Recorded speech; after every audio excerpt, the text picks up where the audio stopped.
महापुरुषों ने कहा, और सुनने वाले सबसे पहले इतना बड़ा प्रश्न चिन्ह उनके दिमाग में ये आ जाता है कि देखना, और वो भी परमात्मा को, नामुमकिन सी बात।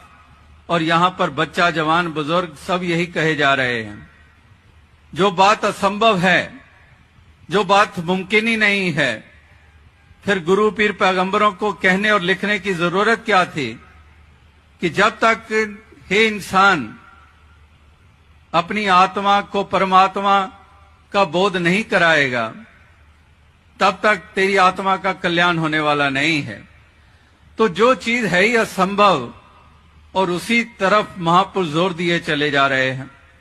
तो कबीर जी को भी वो ज्ञान की दृष्टि मिली, ज्ञान की दृष्टि से देखा जाता है, वरना तो ये इस तरह से ठोस वस्तु तो है नहीं कि मकान है, पहाड़ है, जिस्म है, जानवर है, पशु है, इंसान है, रेलगाड़ी है, मोटर गाड़ी है,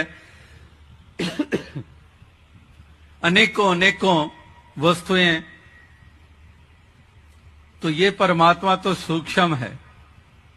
तो सूक्ष्म के साथ देखना, तो ये देखना, ये आंखें नहीं जो चेहरे पे लगी हुई हैं, ये संसार देखती हैं, ये काला पीला हरा, ये कुदरत के नजारे लेती हैं। तो ये देखना, सर्व निरंजन डीठा, जब कबीर जी कहते हैं कि डीठा देख रहा हूं, तो वो देखना ज्ञान की दृष्टि से है, ज्ञान की दृष्टि से देख रहे हैं। ज्ञान अपने आप में वो एक नजर बन जाती है। जिस प्रकार से इंसान तो वही होते हैं, लेकिन किसी को हम डॉक्टर कह रहे हैं, किसी को इंजीनियर कह रहे हैं, किसी को वकील कह रहे हैं, किसी को प्रोफेसर कह रहे हैं। तो वो ज्ञान, उस विषय के बारे में ज्ञान है। इसी प्रकार से ये प्रभु परमात्मा ईश्वर तो सर्वत्र समाई हुई परम सत्ता है, लेकिन एक तो भटकन में है और एक इसके नजारे ले रहा है। दीदार की तलब के तरीकों से बेखबर, दीदार की तलब है तो पहले निगाह मांग, कि वो निगाह तो मिले, वो नजर तो मिले। कुरुक्षेत्र के मैदान में 18 क्षौणी सेना, तो ज्ञान किसको हो रहा है? अर्जुन को हो रहा है। बाकियों को तो ना हुआ, अर्जुन को ज्ञान हो गया। उसी मैदान में खड़े हुए हैं सारे। इसी प्रकार से इस संसार में इंसान तो भरे पड़े हैं, लेकिन ज्ञान की निगाह मिल गई मीरा को, ज्ञान की निगाह मिल गई बुल्ले शाह जी को, और कह रहे हैं कि शहर अगती रब वसदा नेड़े, लोका पाए लंबे चेड़े, कि शहर अग से भी नजदीक है, इतना करीब खुदा है, जितना करीब खुदा है इतना करीब ना कोई, समझ उन्हीं को आई जिन पे रहमत हुई, कि जितना करीब खुदा है उतना करीब ना कोई। कि इस प्रकार से तुकाराम जी, नामदेव जी इत्यादि इन सभी संतों भक्तों को वो ज्ञान की दृष्टि मिल गई, और वो दृष्टि मिली इसीलिए वो इसका नजारा ले रहे हैं, और इसका नजारा लेकर इसके गुणगान कर रहे हैं, इसकी स्तुति कर रहे हैं, इसको जानकर, इसको देखकर। बिन डिठे क्या सलायना अंधा अंध कमाए जी, कि बिन देखे दे उस्तत करना अंबर नु हथ लाना है। कि महापुरुषों का भाव केवल के बगैर जाने, इसका नाम तो ले रहा है संसार, गुणगान कर रहा है इसका, लेकिन अभी आत्मा ने इसका बोध हासिल नहीं किया है, वो दृष्टि नहीं मिली है। इसीलिए वो दृष्टि इंसान आत्मा को भी अज्ञानता में रखे हुए है, और साथ ही साथ ये उजाला ना होने के कारण भेद वाली दृष्टि है, भेद वाली दृष्टि बनी हुई है, और उसी भेद वाली दृष्टि के द्वारा ही देख रहे हैं। इसीलिए भेदभाव बने हुए हैं, इसीलिए तेरे मेरे के सवाल बने हुए हैं, इसीलिए ये ऊंच नीच के सवाल बने हुए हैं। ये भेद वाली दृष्टि है। लेकिन जहां पर ज्ञान का उजाला हो गया, आत्मा का तो कल्याण हुआ ही, आत्मा के आवागमन का बंधन तो समाप्त हुआ ही, मोक्ष और मुक्ति की भागीदार बन गई वो आत्मा। केवल आत्मा का ही कल्याण नहीं हुआ, अगर शरीर है, आत्मा है, तो मन भी है। मन में भी अंधकार छाया हुआ है, मन में भी अंधकार के कारण भ्रम और भ्रांतियां हैं, और उसी के कारण हम उसी दृष्टि से देखते हैं और ऐसे ही भावों से युक्त होकर व्यवहार करते हैं। तो ये मन में भी इसी ज्ञान की रोशनी से उजाला हो जाता है, और ये उजाला जब मन में भी हो जाता है तो भेदभाव मिट जाते हैं।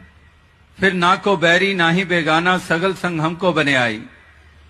फिर वास्तविकता में कोई भेदभाव इस मन में नहीं रहते, कोई दीवारें नहीं रहती हैं, कोई हिंदू मुस्लिम सिख ईसाई की दीवारें नहीं रहती हैं।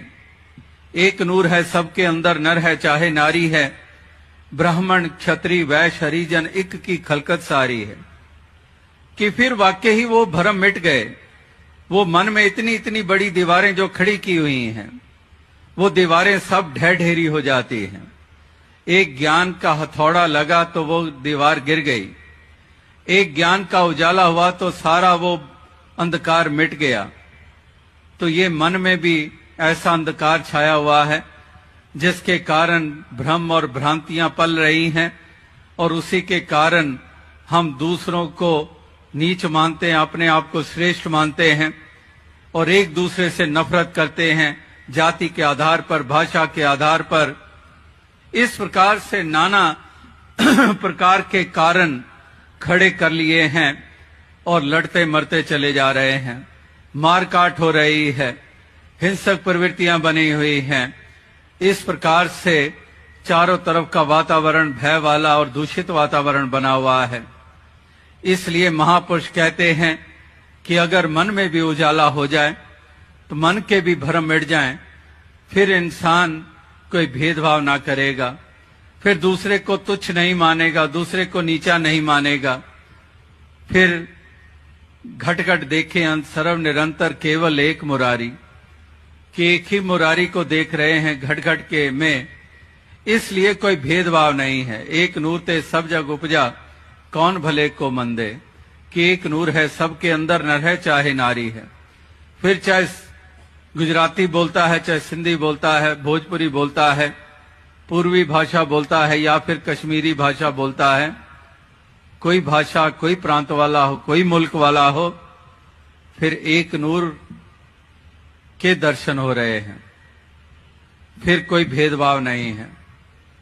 और ऐसी दृष्टि थी तभी तो ये प्रार्थनाएं बनी थी कि सबका भला करो भगवान, सबका सब विधि हो कल्याण। ये भावनाएं कैसे बनी? ये भावनाओं ने प्रार्थना का रूप कैसे लिया? किनके द्वारा? उनके द्वारा जिनको ये नजर मिली, जिन्होंने वो दृष्टि पाई जो भेद वाली नहीं थी। इसलिए सबका भला मांग रहे हैं। किसी हिरण्यकश्यप, किसी रावण, किसी कंस या किसी और ऐसे इंसान के द्वारा कोई ऐसी प्रार्थना अस्तित्व में आ ही नहीं सकती थी। ये प्रार्थनाएं अस्तित्व में आईं क्योंकि वहां पर वो उजाला हो चुका था, वो बोध हो चुका था। इसलिए प्रार्थनाएं कि सबका भला करो भगवान, सबका सब विधि हो कल्याण। वरना तो इंसानों की हालत जो कि वैर वास्तव में उलझे हुए हैं, जो खुदगर्जियों में लिप्त हैं, जो अपने आप को श्रेष्ठ और दूसरे को तुच्छ मानते हैं, वहां पर तो पहला तो यही सवाल कि परमात्मा को क्या महत्व देंगे, और फिर अगर महत्व देंगे ही नहीं तो प्रार्थना का भी सवाल नहीं रहता है। और अगर चलो मान लिया कि परमात्मा के अस्तित्व में यकीन करते हैं, लेकिन उनकी प्रार्थना कुछ और होगी। उनकी प्रार्थना जुबान भले ही भीड़ में खड़े होके या फिर 4 आदमी सुन रहे हैं या किसी धर्म स्थान पे खड़े होकर हाथ जोड़कर आंखें मूंद कर चारों तरफ अगर गूंजन हो रहा है किसी प्रार्थना का कि सबका भला करो भगवान, सबका सब विधि हो कल्याण, तो उनमें शामिल तो हो रहा है और रचना भी वही कुछ बोल रही है जो बाकी बोल रहे हैं, लेकिन उसके मन में कौन सी प्रार्थना चल रही है कि वो सामने वाले घर का भी सर्वनाश करो परमात्मा, ये जो राम की जय बुलाते हैं इनका खात्मा करो परमात्मा, ये जो अल्लाह कह के पुकारते हैं इनको भगाओ परमात्मा, ये जो इस प्रांत में रहते हैं इस प्रांत के वासी नहीं हैं यहां से चले जाएं, ऐसा कुछ बने, उसके कारोबार में रुकावट आ जाए परमात्मा। तो इस प्रकार से ये प्रार्थनाएं चल रही होती हैं, जुबान कुछ और कह रही होती है। लेकिन जिन भक्तों महापुरुषों संतों ने ये प्रार्थनाओं को स्वरूप दिया वो उनके मन में उजाला हो चुका था। उनके लिए कोई भी बैरी कोई बेगाना नहीं है। उन्होंने किसी को नीच नहीं माना, छोटी दृष्टि से नहीं देखा और उन्होंने कभी किसी का बुरा चाहा नहीं, हमेशा ही भला ही मांगते रहे, क्योंकि अपना जान लिया कि वाकई ही ये सारे अपने हैं। परमात्मा की अंश आत्मा घट घट में बस रही है, तो कौन पराया कौन बेगाना, मैं कैसे ऊंचा और दूसरा कैसे छोटा, ये दृष्टि रही नहीं है। इसलिए सबकी भलाई मांगी जा रही है और सबका भला करने के लिए योगदान दे रहे हैं। तो अवसाद संगत कहने का तात्पर्य यही है कि संत महात्मा भक्तजन वो हमेशा हमेशा हर युग में हर दौर में, जहां से दास ने बात आरंभ की थी कि एक जैसी भावनाओं वाले रहे हैं, क्योंकि उनकी वो दृष्टि उनकी बनी, उनके जीवन में उजाला आया, उनके भ्रमों का नाश हुआ और इस प्रकार से हकीकत में स्थित हुए।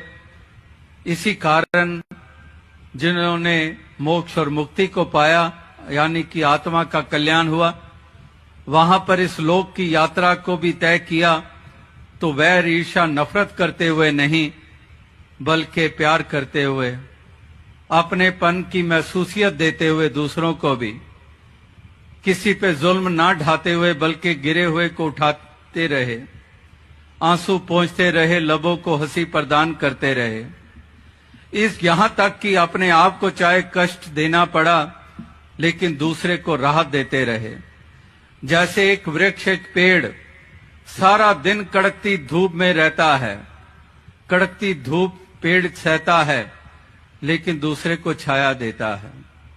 इसी प्रकार से महापुरुष भक्त चाहे कितनी भी दिक्कत और ये का सामना उनको करना पड़े, लेकिन दूसरों को ठंडक देते रहे, दूसरों को चैन देते रहे, लबों को हंसी देते रहे, आंसू पोंछते रहे, क्योंकि वही बात कि किसको पराया माने किसको बेगाना माने, हर किसी को अपना मान रहे हैं। और अपना मान लिया, अपना माना इसलिए क्योंकि अपना जान लिया, और जब जान लिया फिर मान भी लिया, और मान लिया तो फिर परायेपन की भावना कहां पर रही, फिर तो सब अपने हैं।